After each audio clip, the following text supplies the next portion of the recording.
ನಾಳೆ ರಾಜ್ಯದ 11 ಜಿಲ್ಲೆಗಳಿಗೆ ಆರೆಂಜ್ ಅಲರ್ಟ್ ಘೋಷಣೆ ಮಾಡಲಾಗಿದೆ. 2 ಜಿಲ್ಲೆಗಳಿಗೆ ಯೆಲ್ಲೋ ಅಲರ್ಟ್ ಘೋಷಣೆ.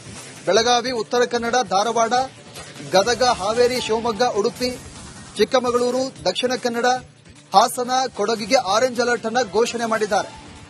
ಇನ್ನು ಕಲಬುರಗಿ, ವಿಜಯಪುರ ಜಿಲ್ಲೆಗೆ ಯೆಲ್ಲೋ ಅಲರ್ಟ್.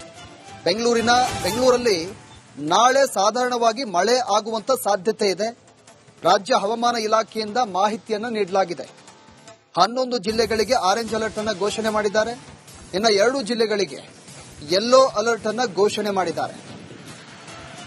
ನೋಡಿ, ಕಳೆದ ಕೆಲ ದಿನಗಳಿಂದ ರಾಜ್ಯದ ಬಹುತೇಕ ಭಾಗದಲ್ಲಿ ಭಾರೀ ಪ್ರಮಾಣದಲ್ಲಿ ಮಳೆಯಾಗ್ತಾ ಇದೆ. ಈ ಮಳೆಯಿಂದಾಗಿ ಹಲವು ಕಡೆ ಸಾಕಷ್ಟು ಅವಾಂತರಗಳು ಕೂಡ ಸೃಷ್ಟಿಯಾಗಿರುವುದು. ನಾಳೆ ರಾಜ್ಯದ 11 ಜಿಲ್ಲೆಗಳಿಗೆ ಆರೆಂಜ್ ಅಲರ್ಟ್ ಘೋಷಣೆ ಮಾಡಲಾಗಿದೆ. 2 ಜಿಲ್ಲೆಗಳಿಗೆ ಯೆಲ್ಲೋ ಅಲರ್ಟ್ ಘೋಷಣೆ. ಬೆಳಗಾವಿ, ಉತ್ತರ ಕನ್ನಡ, ಧಾರವಾಡ, ಗದಗ, ಹಾವೇರಿ, ಶಿವಮೊಗ್ಗ, ಉಡುಪಿ, ಚಿಕ್ಕಮಗಳೂರು, ದಕ್ಷಿಣ ಕನ್ನಡ, ಹಾಸನ, ಕೊಡಗಿಗೆ ಆರೆಂಜ್ ಅಲರ್ಟ್ ಅನ್ನು ಘೋಷಣೆ ಮಾಡಿದ್ದಾರೆ. ಇನ್ನು ಕಲಬುರಗಿ, ವಿಜಯಪುರ ಜಿಲ್ಲೆಗೆ ಯೆಲ್ಲೋ ಅಲರ್ಟ್. ಬೆಂಗಳೂರಲ್ಲಿ ನಾಳೆ ಸಾಧಾರಣವಾಗಿ ಮಳೆ ಆಗುವಂತ ಸಾಧ್ಯತೆ ಇದೆ.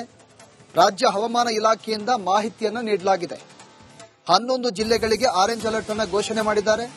ಇನ್ನು 2 ಜಿಲ್ಲೆಗಳಿಗೆ ಯೆಲ್ಲೋ ಅಲರ್ಟ್ ಅನ್ನು ಘೋಷಣೆ ಮಾಡಿದ್ದಾರೆ. ನೋಡಿ, ಕಳೆದ ಕೆಲ ದಿನಗಳಿಂದ ರಾಜ್ಯದ ಬಹುತೇಕ ಭಾಗದಲ್ಲಿ ಭಾರೀ ಪ್ರಮಾಣದಲ್ಲಿ ಮಳೆಯಾಗ್ತಾ ಇದೆ. ಈ ಮಳೆಯಿಂದಾಗಿ ಹಲವು ಕಡೆ ಸಾಕಷ್ಟು ಅವಾಂತರಗಳು ಕೂಡ ಸೃಷ್ಟಿಯಾಗಿರುವುದು. ನಾಳೆ ರಾಜ್ಯದ 11 ಜಿಲ್ಲೆಗಳಿಗೆ ಆರೆಂಜ್ ಅಲರ್ಟ್ ಘೋಷಣೆ ಮಾಡಲಾಗಿದೆ. 2 ಜಿಲ್ಲೆಗಳಿಗೆ ಯೆಲ್ಲೋ ಅಲರ್ಟ್ ಘೋಷಣೆ. ಬೆಳಗಾವಿ, ಉತ್ತರ ಕನ್ನಡ, ಧಾರವಾಡ, ಗದಗ, ಹಾವೇರಿ, ಶಿವಮೊಗ್ಗ, ಉಡುಪಿ, ಚಿಕ್ಕಮಗಳೂರು, ದಕ್ಷಿಣ ಕನ್ನಡ, ಹಾಸನ, ಕೊಡಗಿಗೆ ಆರೆಂಜ್ ಅಲರ್ಟ್ ಅನ್ನು ಘೋಷಣೆ ಮಾಡಿದ್ದಾರೆ. ಇನ್ನು ಕಲಬುರಗಿ, ವಿಜಯಪುರ ಜಿಲ್ಲೆಗೆ ಯೆಲ್ಲೋ ಅಲರ್ಟ್. ಬೆಂಗಳೂರಲ್ಲಿ ನಾಳೆ ಸಾಧಾರಣವಾಗಿ ಮಳೆ ಆಗುವಂತ ಸಾಧ್ಯತೆ ಇದೆ. ರಾಜ್ಯ ಹವಾಮಾನ ಇಲಾಖೆಯಿಂದ ಮಾಹಿತಿಯನ್ನು ನೀಡಲಾಗಿದೆ. 11 ಜಿಲ್ಲೆಗಳಿಗೆ ಆರೆಂಜ್ ಅಲರ್ಟ್ ಅನ್ನು ಘೋಷಣೆ ಮಾಡಿದ್ದಾರೆ. ಇನ್ನು 2 ಜಿಲ್ಲೆಗಳಿಗೆ ಯೆಲ್ಲೋ ಅಲರ್ಟ್ ಅನ್ನು ಘೋಷಣೆ ಮಾಡಿದ್ದಾರೆ.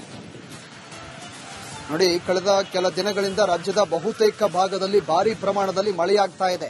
ಈ ಮಳೆಯಿಂದಾಗಿ ಹಲವು ಕಡೆ ಸಾಕಷ್ಟು ಅವಾಂತರಗಳು ಕೂಡ ಸೃಷ್ಟಿಯಾಗಿರುವುದು.